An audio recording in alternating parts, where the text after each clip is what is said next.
ou se você está trabalhando, não tem um acesso, abra bem o seu ouvido e vamos acompanhar. O capítulo 8 de João vai dizer assim: porém, Yeshua, Jesus, deixa eu ler na João Ferreira de Almeida.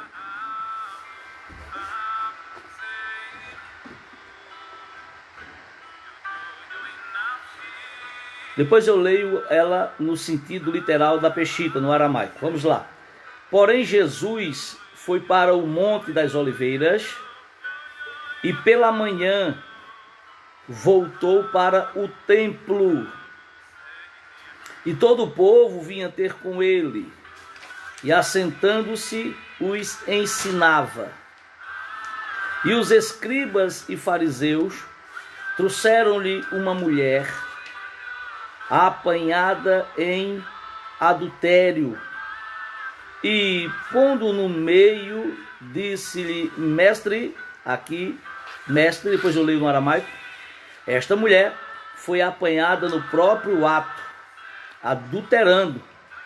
A lei nos mandou Moisés que a tais sejam apedrejadas.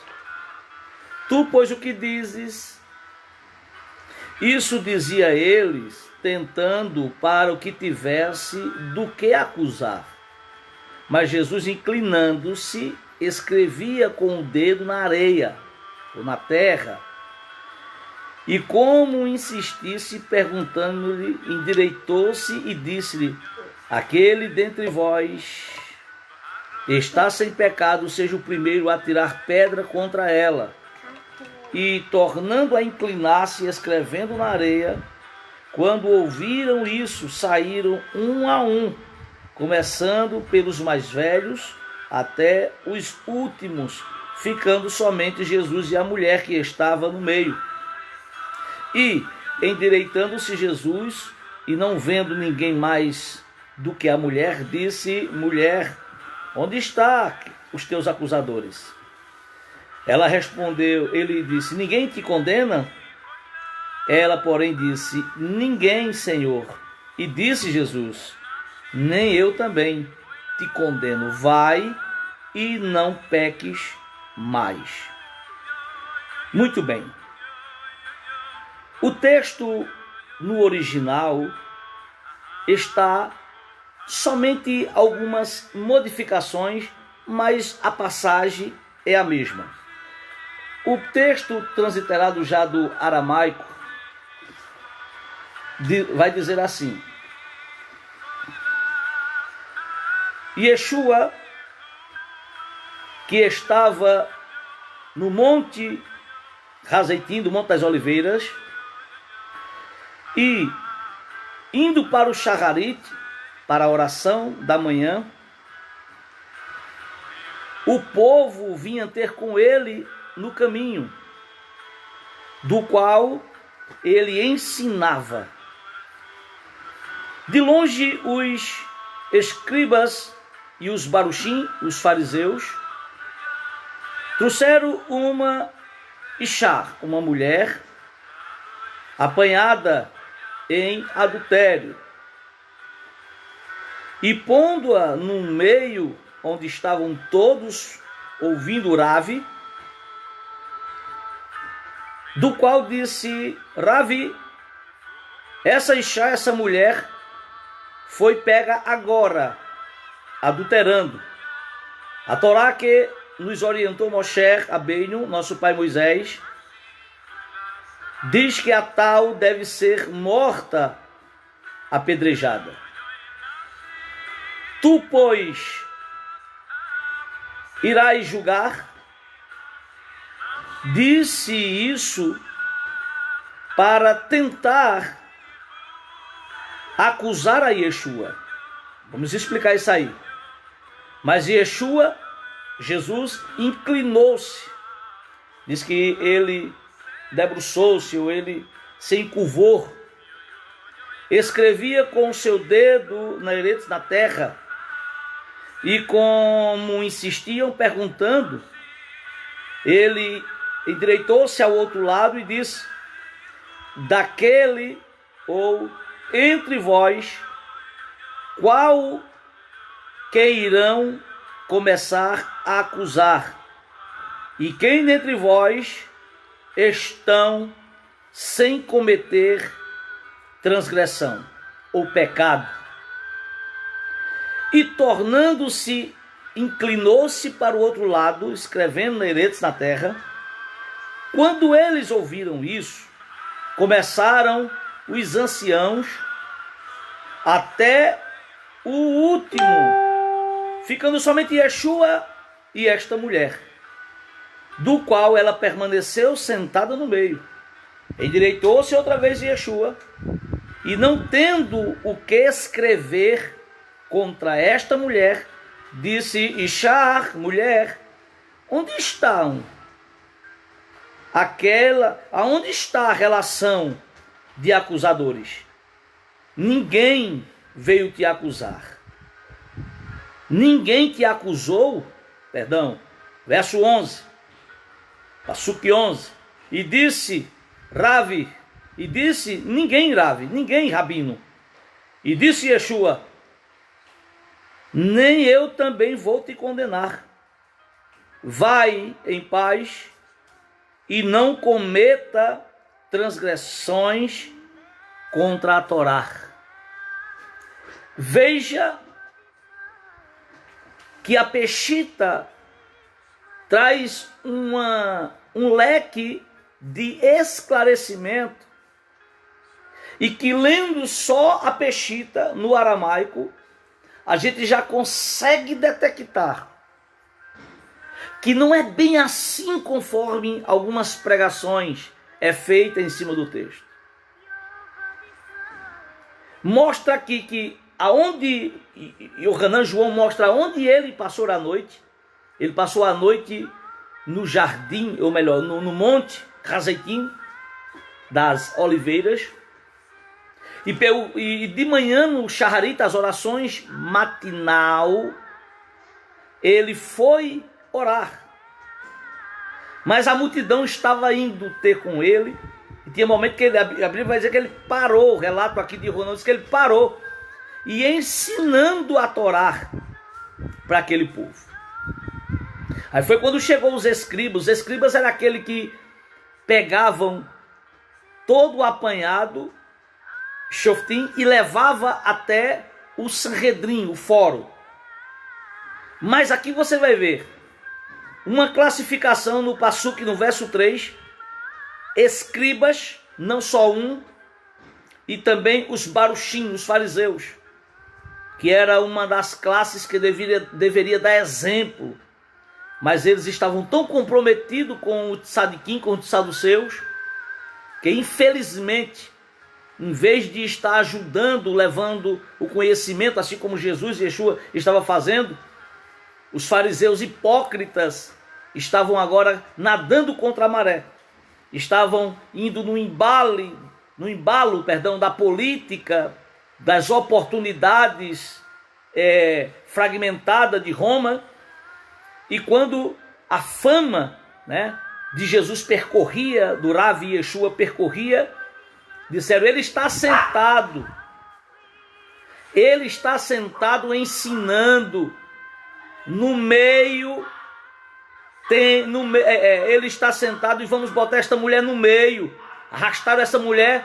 E o problema, queridos, você que me assiste, o pessoal do grupo, é que quando colocam essa mulher no meio, eles usam a Torá de forma indevida, que é uma transgressão. O verso 4 vai dizer: e a Torá que nos ensinou Moshe Rabbeinu orientou que tais que cometem essa prática devem ser morta apedrejada. E tu vai julgar, aqui na língua portuguesa, vai dizer, e tu que diz? Ué? Ou seja, tu vai julgar, não era Jesus julgar ela. Agora vamos adentrar no escrever com o dedo na areia. Primeira coisa que devemos entender: para se compreender a Bíblia, temos que ter conhecimento da cultura judaica. E Jesus era judeu. E ele é chamado de rabino. Shalom? Dormiu bem? Baruch Hashem, Deus te abençoe. Ele era chamado de rabino. E Yeshua, Jesus, um rabino legalizado. Ele não era um que foi, se intitulou rabino. Botou uma quipá, botou um talite e disse, sou rabino. Não. Ele passou no crivo, ele fez o bar mitzvah, ele passou com os seus 8 anos, logo após a festa de Sukkot, a festa das cabanas. No 8º dia foi levado para fazer a Brit Milá, circuncisão. Lembra quando Simeão, né, o Cohen Agadol, já velho, pegou e disse, meus olhos contemplam Yeshuat, a salvação de Israel, né? E os irmãos já sabem, no 8º dia ele passou todo o crivo, com 12, 13 anos, passou no crivo do Bar Mitzvah, aonde recitou toda a Torá, explicação da Mishnah, coçaram a cabeça e disse, como, de onde é esta criança que sabe tanto? Aí disse, é da terra dos Indoutos, de Natsri, de Gadalim, da Galileia, filho de Yosef ben Davi, filho de José, José da linhagem de Davi, aquele que é carpinteiro, é filho dele. Como ele sabe tanto? Sei, chegou o momento do Bar Mitzvah. Então Jesus foi criado, e o escritor vai dizer mais adiante, diz que ele cresceu em meio às dores, sendo obediente, em meio às dificuldades. Quando Yeshua foi legalizado, ele foi legalizado pelos baruchim, pelos fariseus. Fariseus é uma linguagem muito corriqueira no meio evangélico, quando trata os outros de falso. E Yeshua, Jesus, foi um baruch, foi um fariseu, só não foi hipócrita, mentiroso. Por quê? Porque essa ala chamada de baruch, de fariseus, os baruchim, eram a classe ainda dos remanescentes de Esdras, detentores de orar, de fazer as porções de leituras da Torá, dos profetas, estudar a Bíblia em sua estivá, na sua casa de estudo. Então, estava ali Yeshua entre os outros, que também foram legalizados. Então, Jesus, ele era um rabino legalizado. Já que ele era legalizado, a Suprema Corte, o Sanhedrin, o Sinédrio, eles tinham a legalidade, facultavam a legalidade para o rabinato da época fazer pré-apanhamento, pré-investigação, caso chegando até eles, se tivesse alguma quebra da Torá, alguma forma que negligenciasse a Torá. Eles não tinham o poder de julgar, eles tinham o poder de apontar a falha, o erro, e dali passar para os escribas, que eram os escrivões do Sanhedrin. O escrivão anotava, ele mostrava as provas, e o caso iria para a Suprema Corte, para o juiz, que era Nacdemos, chamado Nicodemos, e Yosef de Marteá, chamado José de Arimateia, e outros, né? Esses eram que era da parte que presidia o Sanhedrin nesta época. Pois bem, o que fizeram esses escribas e fariseus? Ao levar o caso para o rabino Yeshua, Jesus, eles queriam somente uma coisa: era que Jesus, no meio daquele povo, ele julgasse. Tanto que a Peshita vai dizer: viemos e trouxemos essa mulher, colocou ela no meio, para que você a julgue. Mas não era Jesus fazer um pré-julgamento. Era para Jesus apanhar, fazer o apanhado e dizer: ela é digna de morte. E se tivesse as provas dentro da Torá, dentro da lei, Jesus não estava transgredindo a lei. Por quê? Porque a lei diz que quem for pega no próprio ato do adultério, for pego no sentido de derramar sangue inocente, praticar a prática de sexo ilícito, então tudo isso aí, ela respingava no pecado capital, onde respingava na morte. Só que quando trouxeram esta mulher, já foram dizendo, ela foi pega no próprio ato.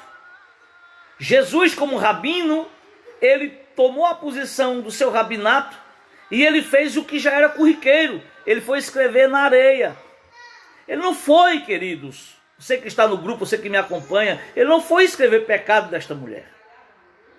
A tradição vai dizer que no momento de qualquer transgressor ou transgressora da palavra, levando ao rabino, o rabino, por ser detentor da verdade, do emet, da Torá, ele deveria fazer uma análise se a pessoa era culpada ou não no momento.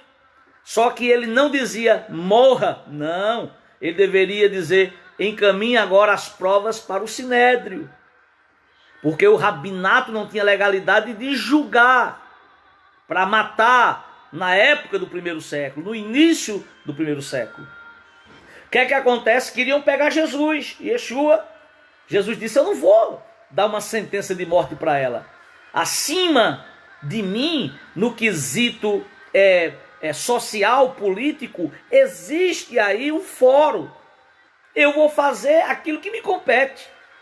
Eles deitam-se, inclinam-se para um lado. Era costumeiro um rabino dizer quem vai acusar, quem estava no momento que ela adulterou. E ele colocava o nome escrevendo para o escriba depois tomar nota. E ele dizia seu nome, você viu? Vi. Então quando for na audiência você vai ter que provar. E a lei diz o seguinte, aquele que apontar alguém de forma injusta, ele deve ser passivo de morte. Ou seja, é levantamento de falso. Aquele que levantar um falso, dizer fulano fez uma coisa, e na realidade somente para prejudicar e não fez. Então se descobrir depois, o acusador que tentou botar alguém como réu, ele se torna réu da sua própria mentira. E quando Yeshua começa a escrever, o texto aqui não relata, porque o próprio Jerônimo não teve a preocupação de botar esses pormenores. Mas se alguém tivesse a oportunidade de dizer assim, João, o que foi que Jesus escreveu aí? Ele, como judeu, ele ia dizer, ele inclinando-se e tomando nota dos acusadores. Como não teve ninguém para acusar, ele se debruçou para o outro lado e disse, eu quero saber agora quem também vai absolver ela, quem acha que ela não fez isso. Também não apareceu ninguém. Ele toma a outra posição, olha para todos eles e diz assim, vamos lá, gente. Vocês que pegaram ela no próprio ato, e vocês que vão agora confessar, que vocês que vão acusar ela, porque chegaram dizendo, trouxemos ela para tu, Senhor, julgá-la. E Jesus fez um julgamento, mas um julgamento dentro da Torá, dentro do crivo do rabinato. Ele não deu sentença de morte para ela, não é porque ele foi conivente com o pecado dela, e nem se sabe se ela estava praticando naquele momento, naquele ato, se ela estava praticando mesmo. Sabe-se que ela tinha uma fama, que Jesus disse, vá em paz e não cometa mais, minha filha, transgressão. E essa mulher mudou de vida. Ela fez techuvá, ela fez um caminho, um retorno. O que Yeshua, Jesus, estava escrevendo na areia, ele nem chegou a escrever. Ele estava passando o dedo assim, dizendo, quem é o primeiro para acusar? Quem é o primeiro aqui para também testemunhar a favor dela? Porque eu vou fazer todo o apanhado. Que coisa boa, já tem escriba aqui. O escriba vai aqui tomar nota. Estão aqui os baruchim e outros rabinos que vão também servir de testemunha. E diante do juiz, cada um vai se explicar. Todos que estavam olhando, disse, quem de vocês vão acusar? Eles disseram, olha, ele deu um checkmate em nós. Porque se a gente abrir a boca para dizer uma coisa que ela não fez, então isso vai servir para nós. Sabe uma coisa? Perna para quem te quer. Saiu do mais velho aí ao último. E Yeshua olhou para ela e disse, filha, cadê eles, hein? Aí disse, não, Senhor, ninguém teve a coragem de me acusar. Ele disse, também eu não vi você fazendo. Eu só sei lhe dizer uma coisa, eu vim trazer techuvá, arrependimento. Abandone, se você vive uma vida desenfreada, não peque mais. Não cometa mais pecado, porque eu não vou lhe acusar. Jesus não estava sentenciando ela para o inferno e nem para o céu. Jesus estava dizendo, não pratique mais, porque essa acusação que foi feita a você, eu não vou também te julgar. Porque quem deveria te julgar era aqueles que te trouxeram. Aí de vez em quando, meus amados irmãos, assim como Jesus apagou o pecado da mulher na areia, ele está apagando os teus pecados. Tudo isso pode se fazer, uma alegoria, ela é cabível, mas a gente não pode dizer que foi isso. Mas como, pastor, o senhor sabe que isso é a verdade? Porque se lendo, estamos lendo sempre, acompanhando literatura judaica, a cultura judaica, não para ser judeu, não para negar a fé, não para desacreditar, não, pelo contrário, crescendo na graça e no conhecimento, dando glória a Deus, reconhecendo que Jesus e Yeshua é o nosso Messias, o seu sangue continua, é o poder de remissão dos pecados, só que a gente estuda e debruça sobre a Torá, sobre os ensinamentos e sobre a cultura e sobre os evangelhos dentro de seu contexto original, tá bom? Então que Deus abençoe, está aí, espero ter, inclusive vão estar dizendo Baruch Hashem, está aqui uma enxurrada de pessoas comentando também aqui no grupo, né? Amém, não sabia, nunca ouvi isso, os pastores não sabem disso, às vezes não sabe não, querido, não vamos julgar, porque na realidade o cristianismo, ele saiu de dentro do cristianismo católico, né? O protestantismo veio com toda a força, querendo ganhar vidas, tirando o povo do jugo maldito do catolicismo, mas na realidade tem que ser dita, não houve uma preocupação ao longo dos séculos, dos anos, né? Para restaurar os textos originais. A Igreja Católica colocou a Bíblia, o povo teve acesso, e foi escrita, Jerônimo bota para o latim, pega do grego koiné, aí escreve para o grego recepto, coloca, pega do hebraico, do aramaico, aí em tudo isso aí a gente sabe, e dali houve, né, mais de 3.000 e poucas adulterações, retiradas, enfim, houve muita coisa, as passagens são reais, só existe modificações de expressões, porque o catolicismo sempre vai ser contra Israel, sempre antissemita, né? A gente precisa entender essa verdade. Então, o protestantismo, as igrejas evangélicas, a gente foi com muita força, com muita sede, a gente sai de dentro de Roma, mas continua com os mesmos textos que Roma assim deixou para nós. Então a gente não vamos jamais rasgar a Bíblia, não acreditar na palavra, na Bíblia, na língua portuguesa, não é isso.